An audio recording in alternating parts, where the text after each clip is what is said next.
Hey, everybody, and thanks for joining us. With me, I have Jennifer Jin and Marcus Carey from Tribe of Hackers.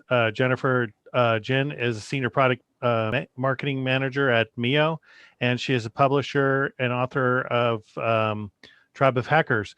And along with her, I have Marcus Carey, pretty famous in our field. He is the founder and CEO of ThreatCare. He is a hacker who helps organize, build, measure, and maintain cybersecurity programs. He was former U.S. Navy in cryptology, and he is also author of Tribe of Hackers. And without further ado, I give you Jennifer Jen and Marcus Carey. Thank you so much. Hi, everyone. My name's Jennifer, and I'm with Marcus, and today we are going to talk about hacking publishing.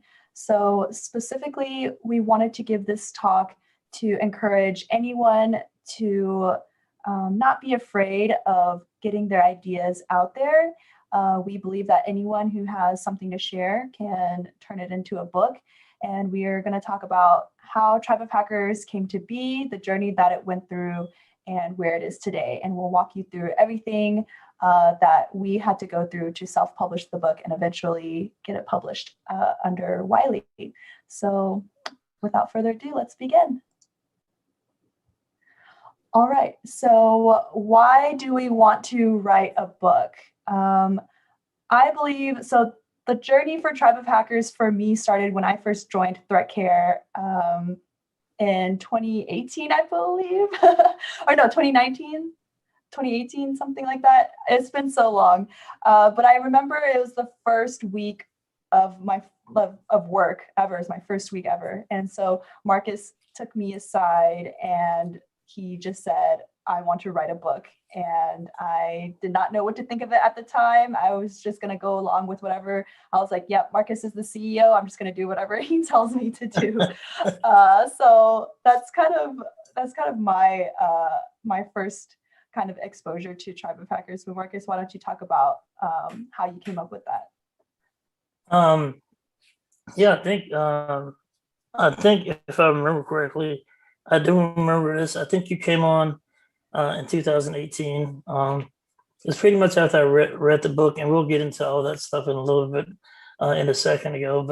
But why write a book? I think that there's a couple of bullets that we're going to hit in a second regarding to this.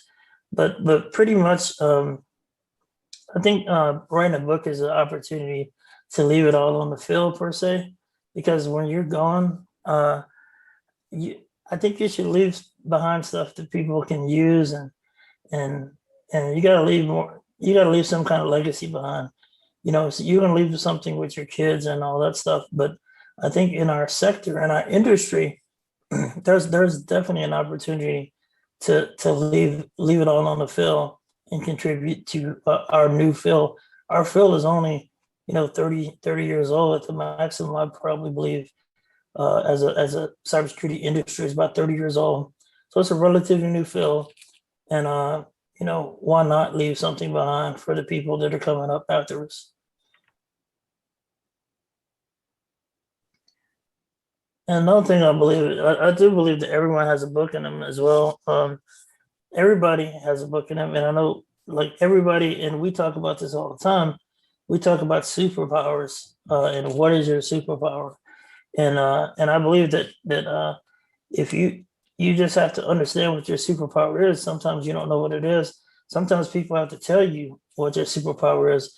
But a really good way to identify what your superpower is if people keep on asking you the same questions and all that stuff. And that actually has a lot to do with why the book exists today, because I get a load of questions, and I ask the most questions too. I like to consider myself the best question asker ever. And what do you think about this, Jen? The no new ideas under the sun, one of my favorite sayings. Yeah, I totally agree. I think especially since like how you said, people ask you the same questions all the time. And so it's kind of a signal that if people are always searching for the same answer, or they're asking the same questions and they're not able to find it, is that a sign for you to help, a larger group of people find that answer more easily? So if everyone's having the same problem, it's like, well, what are you trying to solve? It's kind of like starting a company, but a lot smaller in scale. You're just kind of putting your ideas out in a book. But basically, it's a good idea to, I think within ThreatCare, at least, it was kind of like our mission to help as many people as possible. So I think that's also like a major factor in why we wanted to start the Tribe of Hackers series. And next slide, where we have this book. This book is pretty awesome. So after I read this book, I think we might have hired Jen to ThreatCare right after this, and she started off as communications, but she quickly moved up the ladder and was doing all kind of stuff. So Jen's a beast, and basically, I knew I wanted to write a book, something like this, and because I read the book and it was good for me from a business perspective, like a lot of business leaders and things in that book, and what's cool about it is like, I learned a lot about business, but man, there should be a cybersecurity version of this book. And the previous slide said there's no new idea under the sun. People get inspiration from all kind of sorts of things all the time, and don't worry about if you feel like you're copying somebody. You don't want to rip somebody IP off or rip their intellectual property off, but it's okay to be inspired by other people's work. And the more you read, the more you learn, you'll be able to turn similar things to your own piece of art. Totally. Okay. So this is funny. Jen, do you remember when I gave you the book proposal? Yes. So I remember sitting in the backyard of the ThreatCare house on the little wooden bench, and I remember going through the book proposal, and at that time I was still very skeptical, and I was asking Marcus questions like, oh, so what is this? Who is this book for? Like, what are we trying to do with this book? Like, how is it going to be different?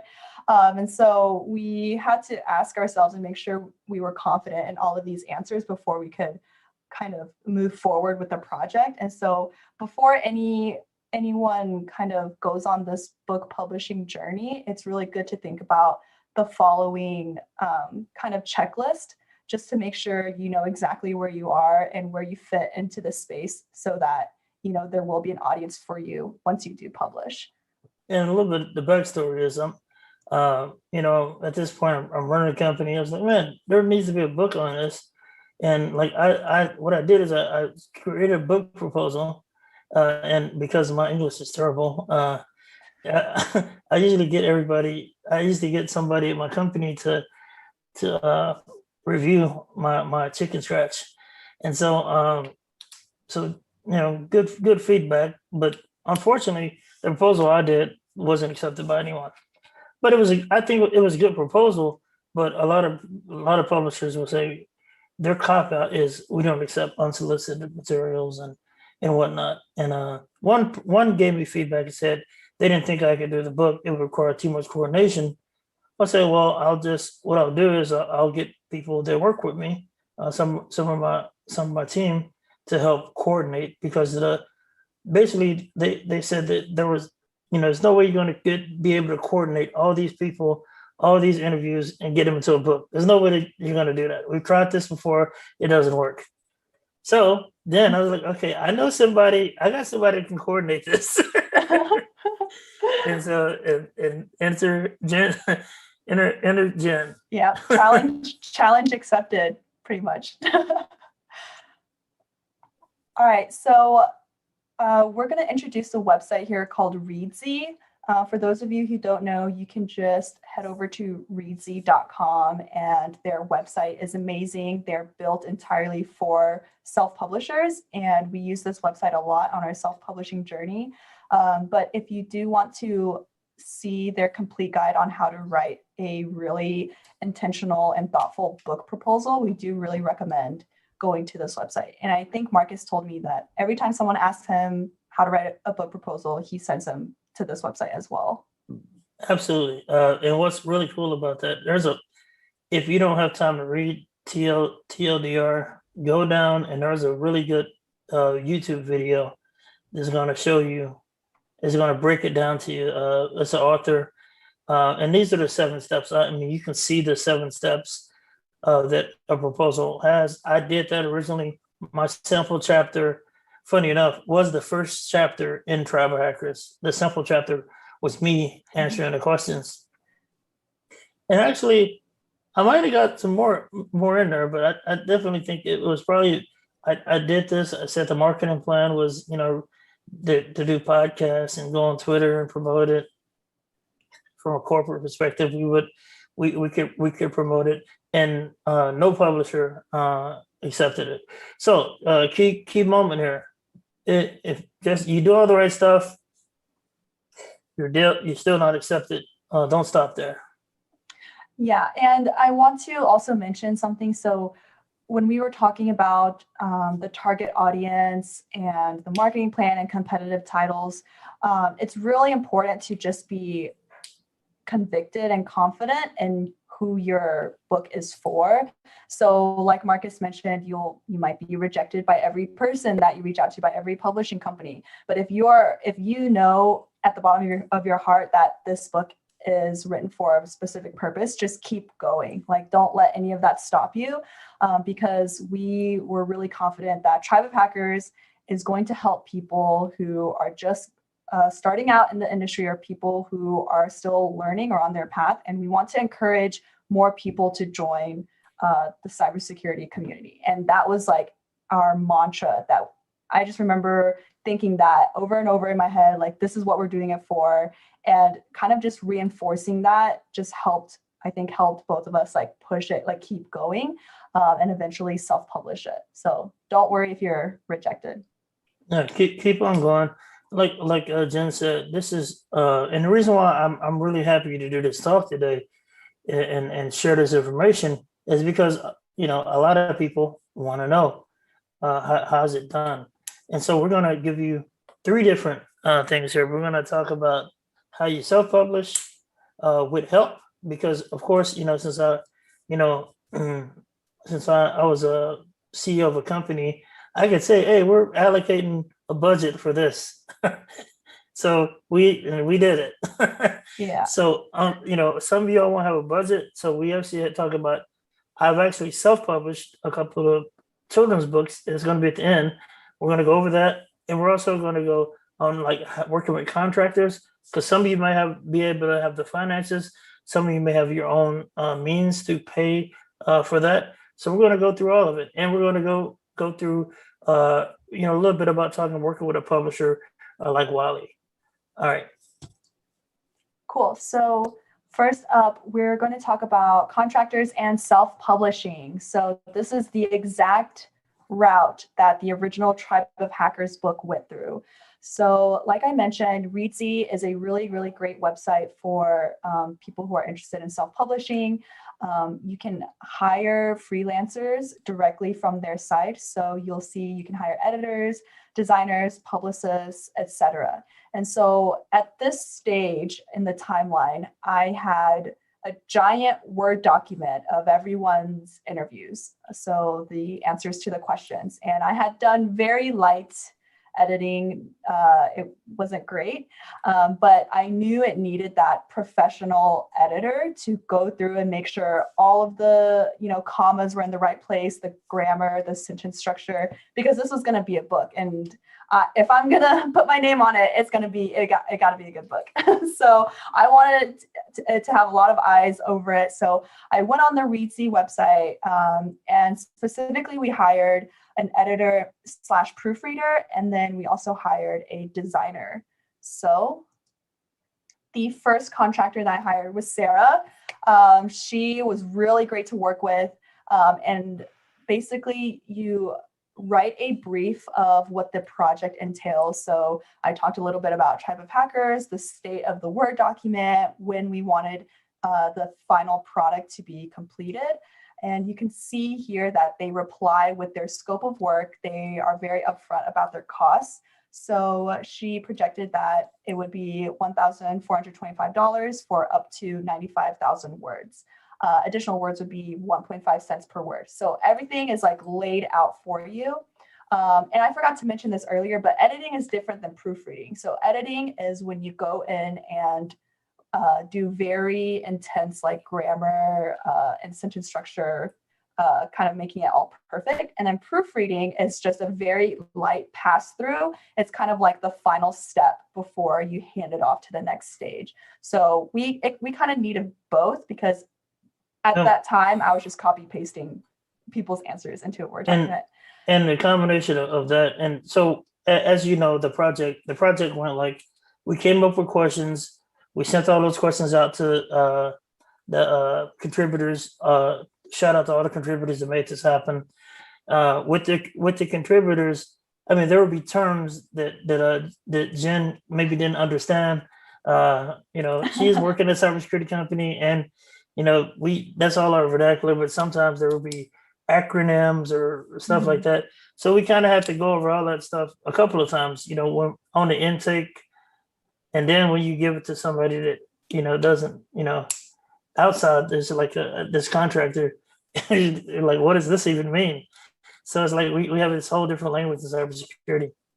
Yeah, that's funny that you mentioned that, because I know even for the books published with Wiley, there were acronyms that I did not understand and acronyms that the editor did not understand, and then I would have to ask Marcus, like, oh, did this person mean this, or did they mean something else? And so just making sure that you kind of have like that attention for detail is super important. We have a special case since we're publishing other people's answers, so that might not apply if you're writing your own book, obviously, but if you have special terms or industry specific terms, it's always good to make sure that people are on the same page. But yeah, so this is Sarah, and you'll see here, this is like our final cost for her editing and proofreading work. Okay, and the next slide is our designer that we hired. So Adam Hay, he's actually from the UK, I believe.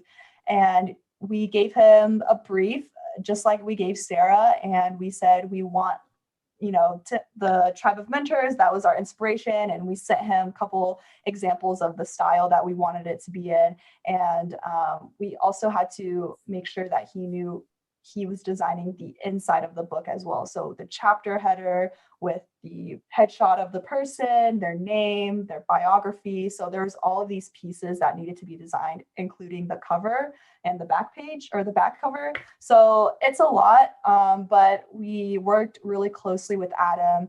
And then eventually it came out to around 2,000 pounds, which I think is 3,000 US dollars. Total for all of the work. And so it's actually a lot of work, because there were so many pages in the first Tribe of Hackers, and he had this huge Adobe InDesign file and had to make all these tweaks whenever I picked out something. But working with him was also really, really awesome. So definitely Reedsy has a really great marketplace for freelancers there. And he's a great designer too. We had a good pleasure working with him. Talked to him. He was very chuffed, as they say, when he saw that he created. And the first book, of course, was #1 on Amazon. So yeah, it had a nice run at being #1 book in cybersecurity and all kind of other categories. Yeah. So shout out to Adam. Mm-hmm. Cool. And so obviously, we went through Amazon, Kindle, direct publishing for those who do know about us. But before that, I was actually considering a couple of different self-publishing routes. So there are a lot of different companies out there that let you self-publish, and there's different types of self-publishing, like print on demand, or you can print a whole bunch right now and warehouse them and sell them yourself. For the situation that we were in, I think print on demand was definitely a really big factor because we didn't want to necessarily house the books. And Amazon has such a big network of printers. So we decided to go through Kindle Direct Publishing, or KDP. So anyone with an Amazon account can go through KDP. And inside, once you click sign in, they take you step by step, and they'll say, what size is your book going to be, like the dimensions, how many inches, and then they'll like have very specific specifications and requirements where you can upload your files. You can upload your Word document, your cover design, your author information. Everything is in the portal. And so finally you can view the preview, the digital preview of it, and then they'll also send you a physical copy preview, like just one book.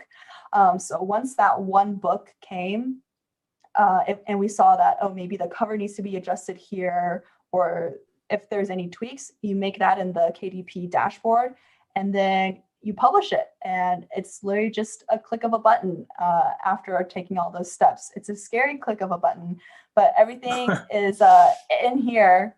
And it's really cool because with the Amazon network, so if you're ordering a book in like Washington or something, even though we were in Austin, they would actually print the book locally at in a Washington facility, and then they would get that book. So I would also like to mention a con of that is that when they use local printers, the quality is not as consistent.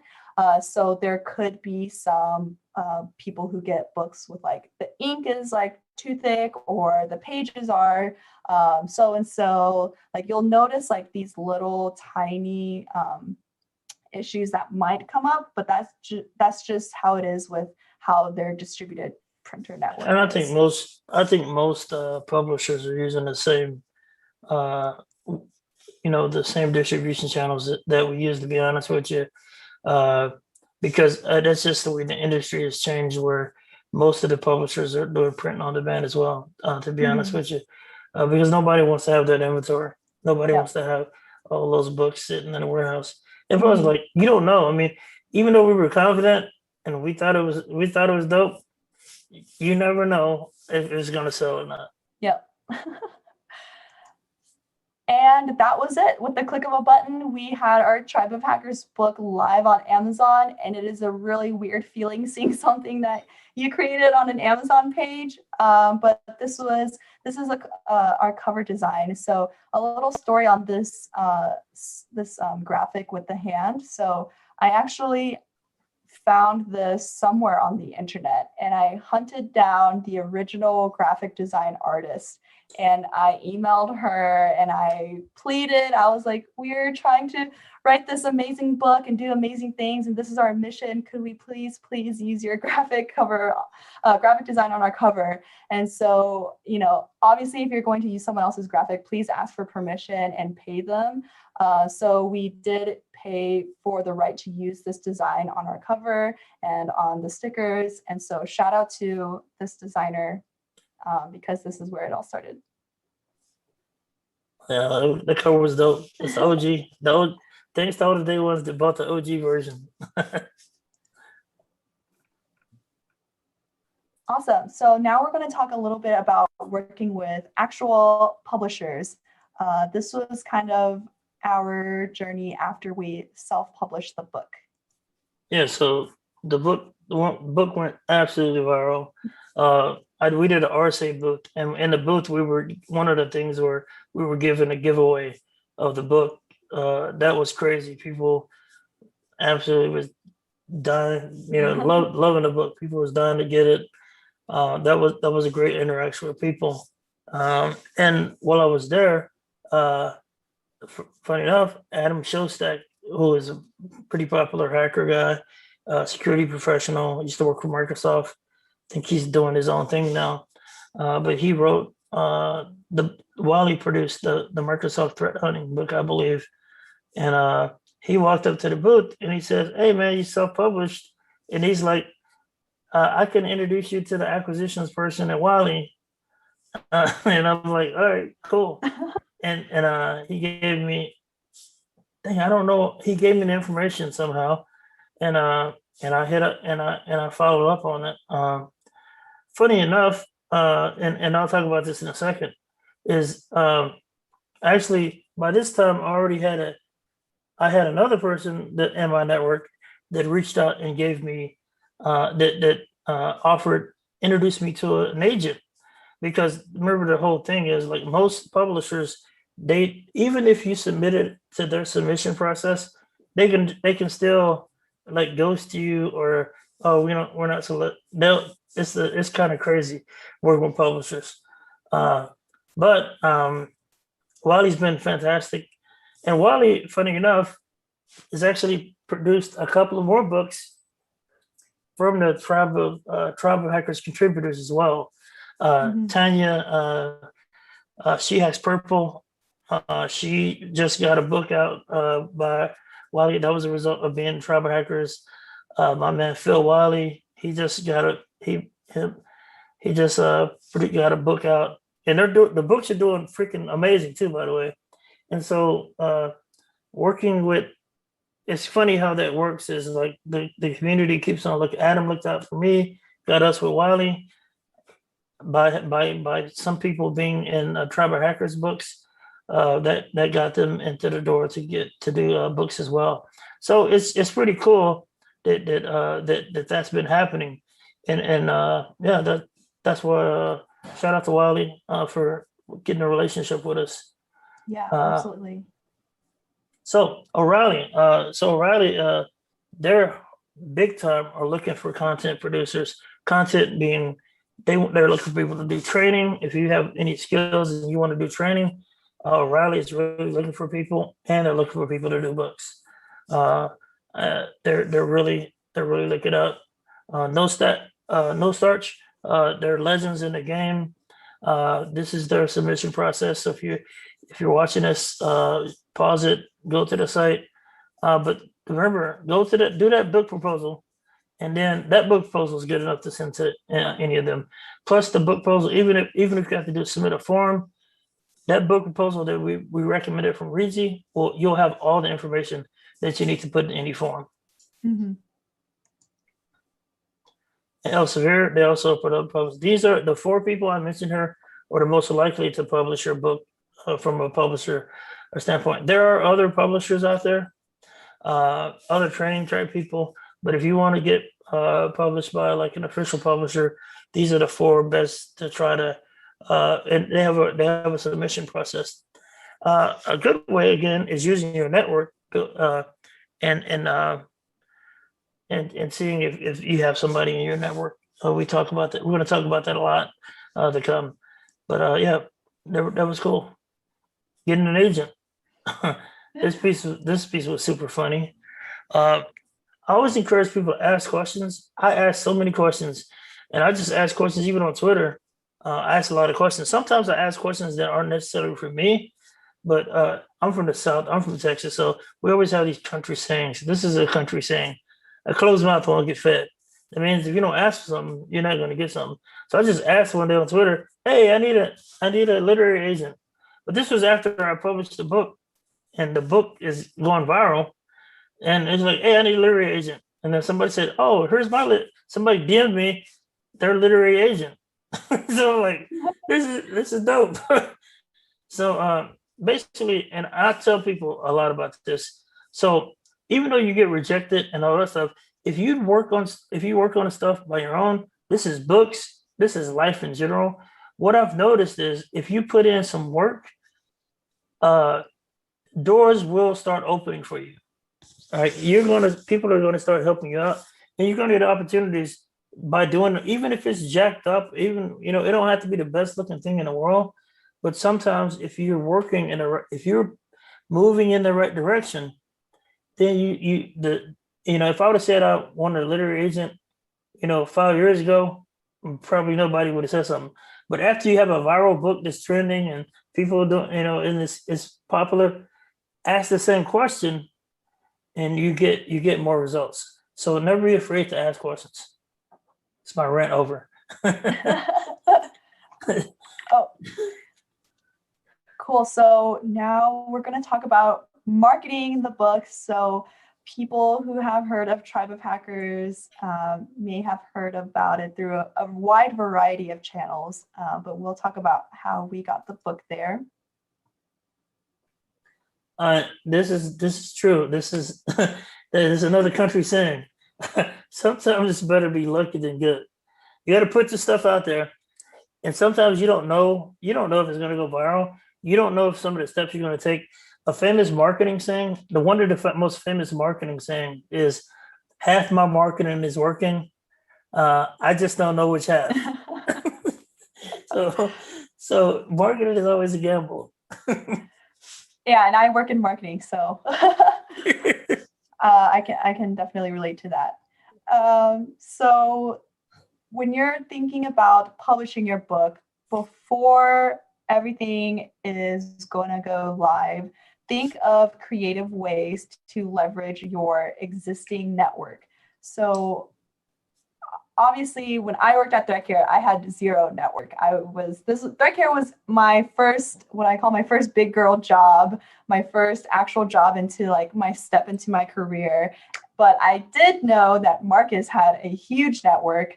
And it was funny because all these people that I was interviewing and emailing, I like did not know a single person in the book. And Marcus would come up to my desk and he'd be like, "Oh, that he's really famous," or like, "Oh, this is a really important person." And then I'd be like, "Oh, okay, wow, that's cool." So I was thinking of all these different ways I could leverage Marcus's network because as we were doing this book together, I'm like, well, Marcus's network is essentially now my network. So these are some questions that you can think about.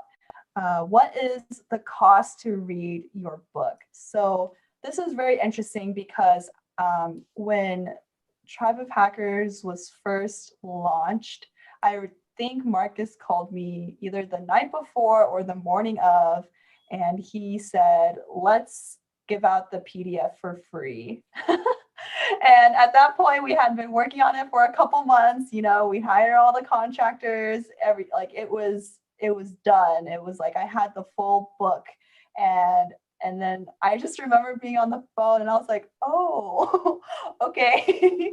But I believe that Marcus had a really good reason, and he told me, reminded me of like the mission, right? Like we want to share knowledge, and we want to help people who are scared or intimidated by cybersecurity to know that there are real human beings here, and that anyone can do it if they want to.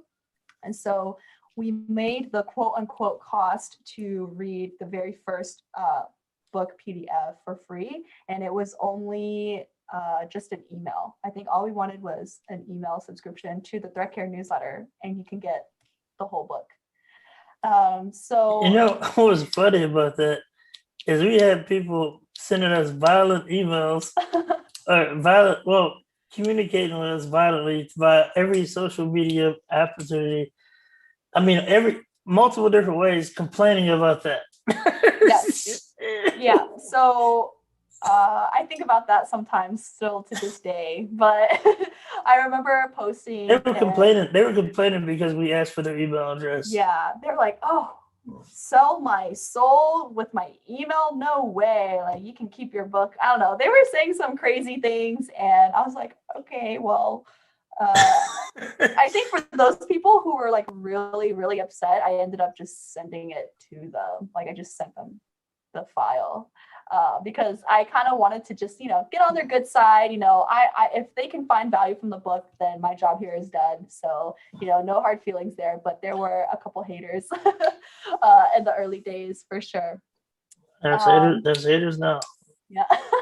Hey, don't worry about the haters. Is the moral to the story. Do not worry about the haters. Even if you solve some crazy disease tomorrow, people still hate on you.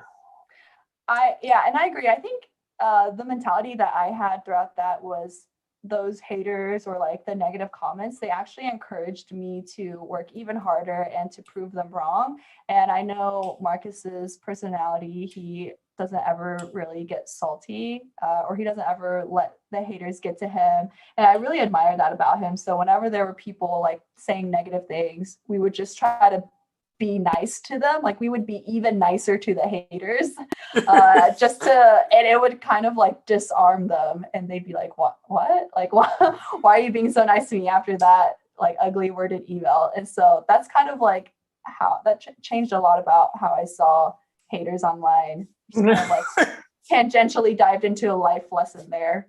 But going back to the pre-launch checklist, what value does your book provide, and why should anyone recommend your book to other people?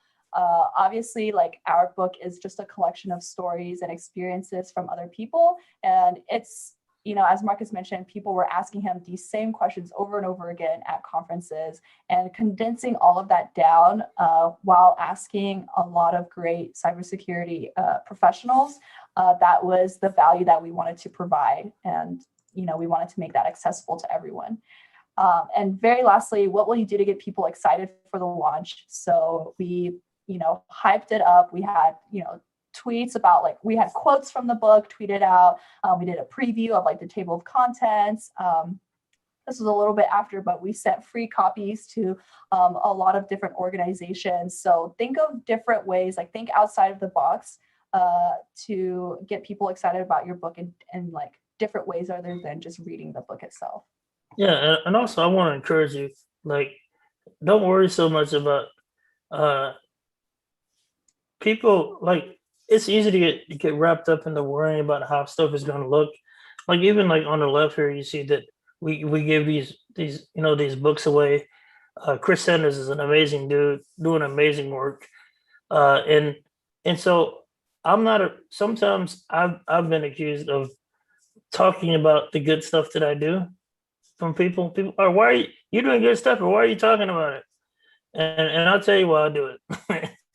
And I tell you why you should do it too. We need more people talking about doing good stuff. And the world has enough negative news and all that stuff already. So we need people doing good works and just talking about the things they did. I'm just talking about, hey, look, this is what we just did, right? We did this thing. I'm not going on and saying I'm better than you and all this other stuff. So that's the end of that rant. No, I totally agree. There's a difference from bragging, humble bragging, and spreading the good because you think it could do good for other people as well. All right, so next for marketing your book, that was the checklist of things to think about before you launch. Now we want to think about how to engage readers after they finish reading your book. So this was a lot of things. This was not even, we're barely scratching the surface of all the things that happened, but when Tribe of Hackers came out, we could not even imagine the things that would make it go viral. So for example, the contributors, whenever they received their author copy, they all posted a picture about it either on their Twitter or their LinkedIn, and we didn't even ask them to do that, but people started doing it and they saw other people doing it, and then everyone was like, oh wow, what is this book? And then it caused all of their followers to check out the book and recommend it to other people. So that was very specific to this type of book because it is a collection of contributors. But think about different ways where you can get your readers excited, or create some sort of social media challenge to where if you post a book, a picture of your book that you just ordered, then you could get entered into some sort of competition or anything like that. The second thing was each reader wanted to get signatures from each contributor. So it was almost like a high school yearbook to where they wanted a signature from every hacker in the Tribe of Hackers list. And so whenever they went to different conferences, people would say, oh, I'm bringing my Tribe of Hackers book with me. And then they would see someone and they'd be like, oh, can you sign my Tribe of Hackers book? And that is something that I did not see coming either, but I just saw that go viral on Twitter, and it was really awesome to see. And it was a really good conversation starter too. And then lastly, the Tribe of Hackers Summit. So just to keep the momentum going, we did host a summit in May 2019, and we invited the speakers who were from the book to talk about anything that they were passionate about, It could literally have been any topic. And you can actually find the entire summit on YouTube. And for the summit itself, we even designed a shirt called "This is what a hacker looks like." And that kind of goes along with the theme of this conference. So anyone could be a hacker, like anyone could put on this shirt and they would be considered a hacker, and a hacker is not a malicious actor at all. So we kind of wanted to, with this shirt, break that stereotype and just let people know that, you know, we're all human, and that goes in line with the mission of Tribe of Hackers as well.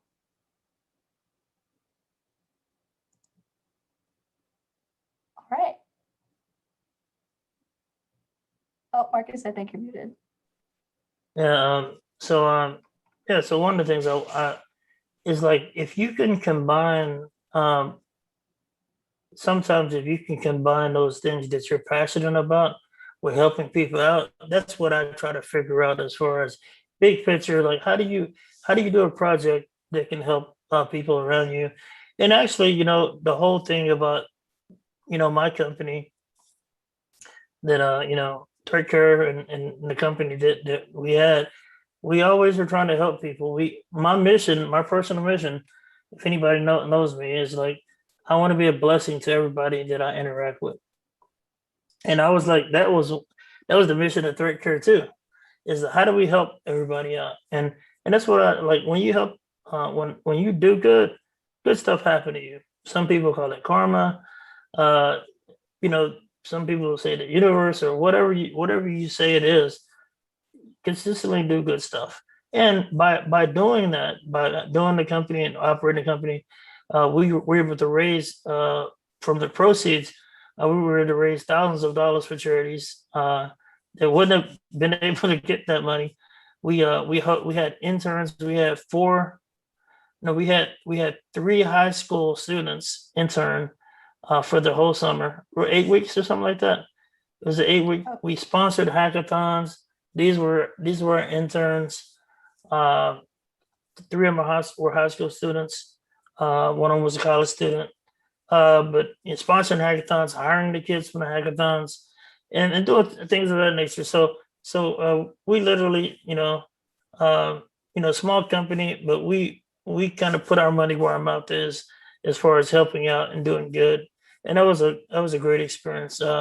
Working with Jen and other awesome people at Threat Care, and so putting all that stuff and what's funny I think that about people when people hate on things that you do, I think that's sometimes is called where people don't believe people can do stuff just to be good. People think you have to have some ulterior motive. And that's what basically behind the scenes, we're just trying to help people out. Yeah. It was so funny. Yeah, I remember the first couple of months when Tribe of Hackers was self-published and selling on Amazon. We picked, I think it was each different month, the proceeds of that we would donate to a different charity. And the employees of Threat Care at that time got to pick which charities they wanted the proceeds to go to. And so at that time, I still am volunteering for a nonprofit called Rainforest Partnership. And the proceeds from Tribe of Hackers got to be donated to another organization that I was involved in. And so it was just really awesome to see like those two parts of my life kind of colliding together. Like cybersecurity doesn't really have anything to do with rainforests necessarily, but it was just so cool to be able to kind of combine those and see like how something like this could have a positive effect elsewhere that you would never think of. That's awesome. Happy about the Rainforest Project. Yeah. Shout out to the Rainforest Project. Yeah. All right. So one of the things about doing working with Wiley and working with official publishers was being able to be a part of the Humble Bundle. That's actually something that we hope. So whenever you see a Humble Bundle, we're gonna plug Tribe Hackers. You see Tribe Hackers in the Humble Bundle, that's going to go to some amazing charities, and we still trying to do good. And even what's cool about Tribe Hackers, I sold Threat Care back in a while, and before we released all the books, I had sold Threat Care. So Threat Care was sold in the middle of all this. And what's cool about that is that Jen and I still are collaborating on the books. Of course, you see us collaborating for a talk. It's awesome to have good people that are doing good things. And even when I was hiring at Threat Care, one of the things I always look for is people that were volunteering for other stuff, people that were selfless, and not just being about not being 100% focused on themselves. So that's one of the qualities.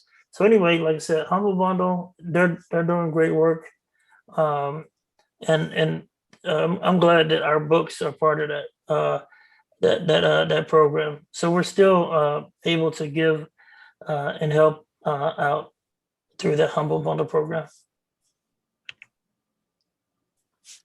All right, so self-publishing. So what I did, and this is going to be like, so during the pandemic, I did two books. Like at the beginning of the pandemic, I self-published 2 books, and this is a lot of stuff.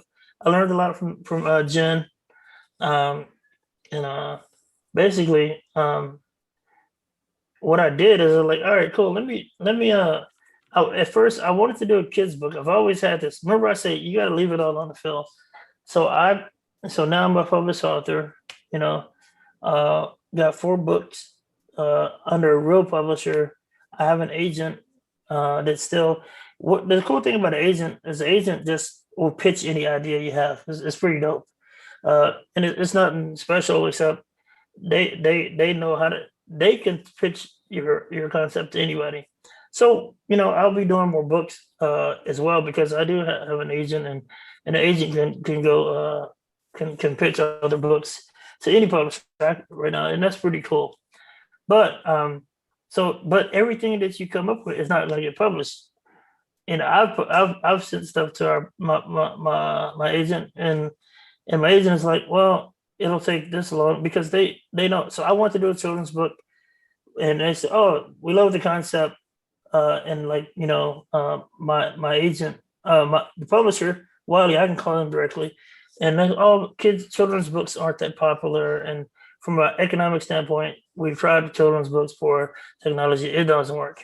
So I'm like, oh, okay, and then I went to the agent. Here's my book proposal. I did everything right. I have an awesome write-up.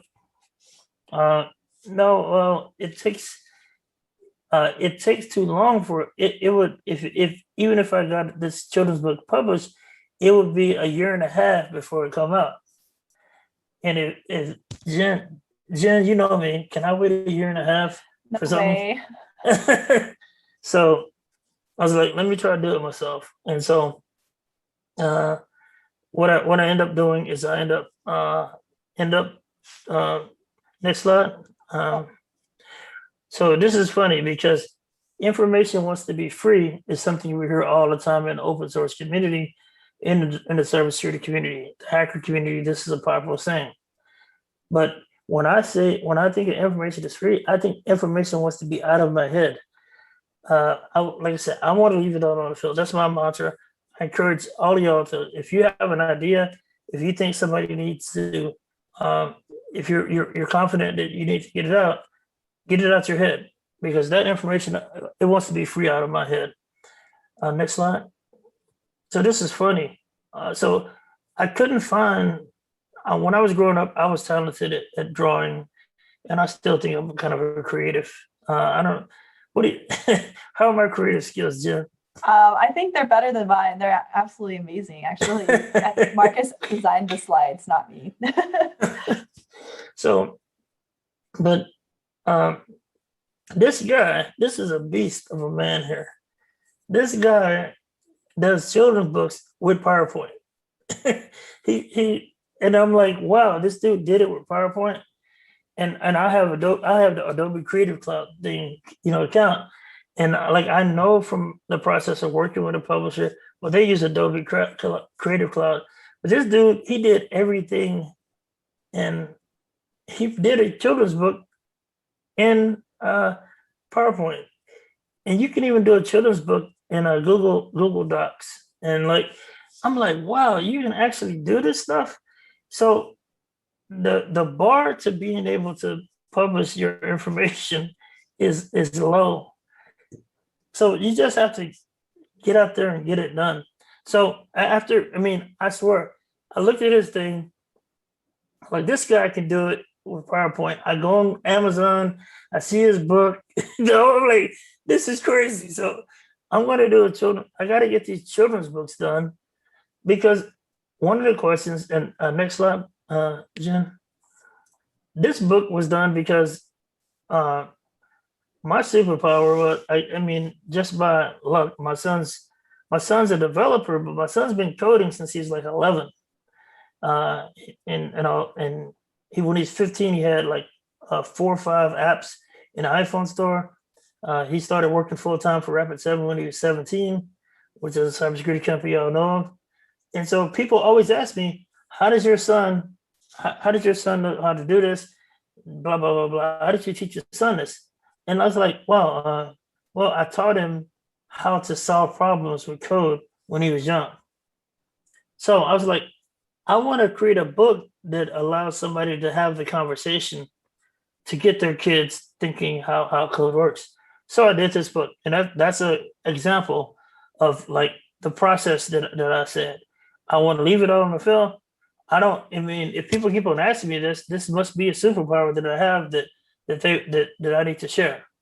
And I was like, okay, cool. I have to do this book. I had this book in my mind for like a year, and I tried to get with illustrators and stuff like that, and to me they made it too complicated for me to work with, so I ended up illustrating the whole thing myself. I bought an illustration like that for like $300, and I just drew everything in Photoshop myself. So and I end up Amazing. designing the books and all that stuff. But having the confidence of seeing what Jen did, and by being able to get those resources together, and like you, since you're working with these people and talking to you know Jen even would explain stuff to me like, well, we have to read it because we would have to do these redesigns because I kept on getting more people to contribute.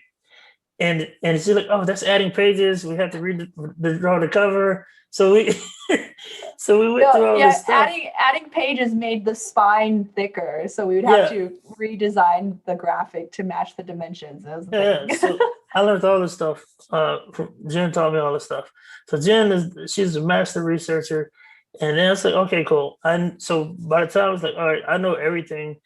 I knew everything about doing it, but I just didn't physically do it myself as far as drawing and stuff and all that. So figured it out. So next slide. And this is another thing that I wanted to, people ask me all the time, how do I keep my kids safe online? And so again, like people are asking you these questions all the time.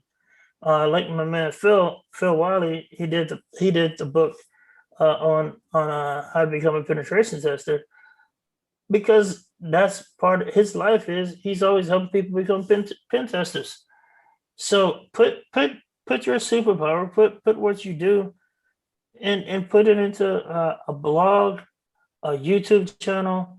Get that content out. Leave it all on the field.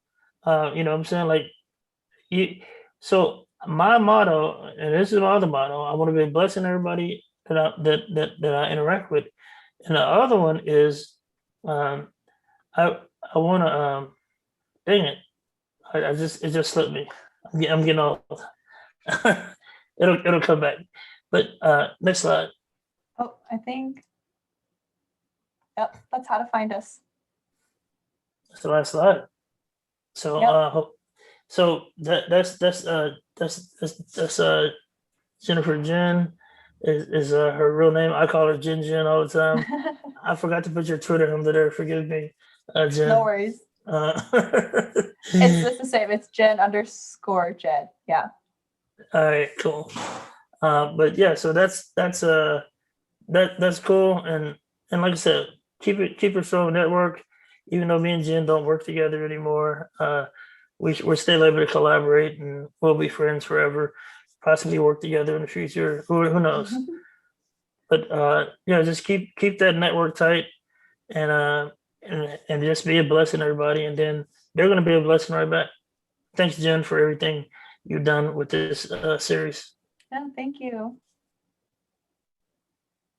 Thank you both for presenting. It was awesome. We did have a couple questions if you have a few minutes to answer. Yes, I'd love to.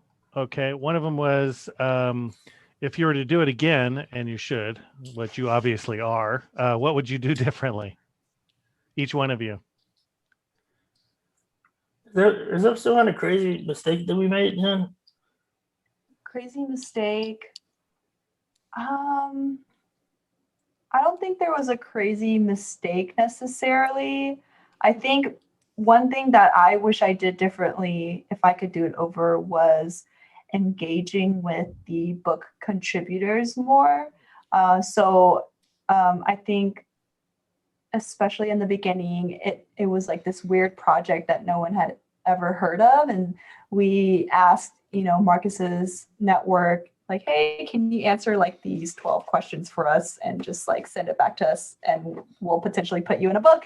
I wish I had engaged with the contributors more, even for the other Tribe of Hackers books, just to let them know, like, hey, this is the step that we're on. Like, we're going to edit your text now. Like, is it okay if we shorten the sentence to this part, and kind of keep them more in contact, because the process is very long and drawn out over a period of time. And so I think keeping up to date with 50 different people, it gets really hard if it's all like one giant email thread. So that's something I would do differently. But other than that, I think everything else went really smoothly. Yeah, I think that, and also shout out to my man Ray Redacted. Check out the Tribal Hackers podcast. We have a Tribal Hackers podcast where Ray's running that. Hey,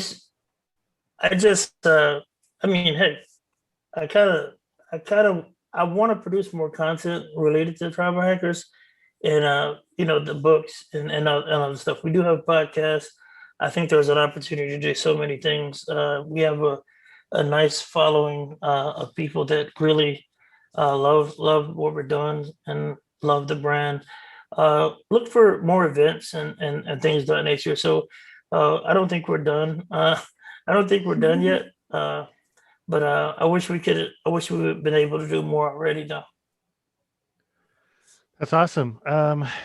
Omar, do you have any questions on Twitch or YouTube that you want to? Yeah, we not on Twitch and YouTube, but we have another question that came in at the Discord server, and the question actually is more specifically about logistics on the book related to Kindle compatible. Johnny C is asking, how hard was it to make it Kindle compatible? In his case, actually, he has some, unfortunately, experience with technical books actually not rendering well, or just rendering as a PDF in Kindle. Was that something that you had to do special, especially in Amazon, of course, to make it compatible Kindle? That is a great question. So I think if you try to buy Tribe of Hackers on Kindle, it is going to be rendered similarly to a PDF or as a PDF. And the reason why is because each chapter's header, or the beginning of each chapter, is specifically formatted to show the name of the contributor, their headshot, their social, and their bio. And with Kindle compatible books, usually it's just text. And if there are pictures, it would just be, it would be like a single column. So it'd be like text paragraph, picture, and then a text paragraph following. But since our chapter headers were so specifically formatted, we had to go the PDF route. And this is also why it took so long to work with the designer as well, since everything had to look perfect for every single chapter. So that is something to consider if you are publishing a book that is graphic or picture heavy. If you want to make it more easy for Kindle readers, just put the image after a paragraph and don't try to like align it next to a paragraph, if that makes sense. Thanks. Alrighty. And Ray wants to mention that season 2 premieres in 9 days. Oh, that's awesome. Yeah, everyone can follow the Tribe of Hackers podcast, tohpodcast.com. N2H podcast on Twitter. Cool. And if you guys have some time after this, maybe you can hang out in our Discord and answer some questions, follow on conversations. Yes, we would love to. Thank And you thank so much you for both. having us. Yes, thank you both for presenting and being part of Hacking is Not a Crime. Appreciate y'all. Hey, thanks for having us. Shout out to everybody that's doing this. Shout out to everybody supporting the Cyber Hackers movement. Appreciate all y'all. Thank you. Thanks, Chloe, for doing all the book clubs for us. Thank you, Chloe. Anytime I push out your book, every time someone's like, what's your best book in InfoSec? I'm like, have you heard of this series called Tribe of Hackers? I love it. You should read all of them and collect them. I love it. Awesome. So, well, thank you again to everybody, not only you, Marcus and Jen, but everybody represented here. This was a very successful event. We had a lot of fun. I hope that everybody actually watching, had as much fun as we did. Even backstage, it was a really successful event. Please keep the momentum, right? Go to hackingisnotacrime.org. Please call for actions for every single presentation that we had here today.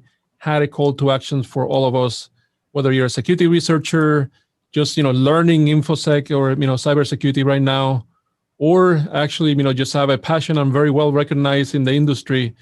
Let's actually get into the bandwagon here and support all these efforts. From I Am the Calvary to Disclose.io. So many different presentations here. We definitely had an honor of having an amazing lineup of speakers. And actually, to be honest, thank you, Chloe. You did a lot of the work, behind the scenes. Oh, thanks. Thanks for bringing this also to life. Like, I'm not a streamer, but you are. So, you had the hardest job, in my opinion. I just had to go up to people like, hey, would you like to give a talk? Not at all. You actually suck as a streamer. I'm quite the opposite of a streamer. Brian, as well, you as well. Thank you so much for the support and putting this together as well. Thank you, everyone, for attending, and all the speakers for speaking, and all of our advocates around the globe supporting our cause. Omar, Joseph, thanks so much for your help. Glad we could be part of it. Awesome. Hey, congratulations, Brian. Thanks, Marcus. Means a lot. Appreciate it. Good stuff, bro. Awesome. Thank you. Well, that concludes the conference today. Again, please keep in touch, keep the momentum going, join the Discord server, and I see you on the next one.